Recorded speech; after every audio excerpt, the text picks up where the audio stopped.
Hello everyone. Makadi kunjani.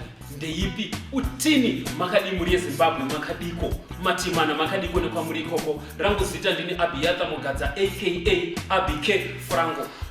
Tauya nechirongwa chiri Buddyz talk show, chirongwa chatinounzirwa nePatsime Redu Entertainment Trust, chirongwa chatinodzidzisa nenzira dzemitambo tichikurukura futi nekuti mukabva kuti zvinoreva kuti pane hurukuro asi isu hatingotange takurukura, tinotanga tadzidzisa nemitambo. Chirongwa chinotarisa nyaya dze-sexual and reproductive health and rights, pachidimbo vanobva kuti SRHR. Chirongwa ichi kana makatarisa mazuva ose atinosikunzira chirongwa handingofambi ndiri ndega, ndine dundwe ratinenge ndakatakura nevakomana nevasikana vane zvidobidobi vane zvidaudau zvavo zvavanoda kutiitira. Nhasi aiwa vedu nhasi vane mutakunanzva wavatiunzira wokuti vakakuitira mutovo wavaya navo munosara muchingotuhwira.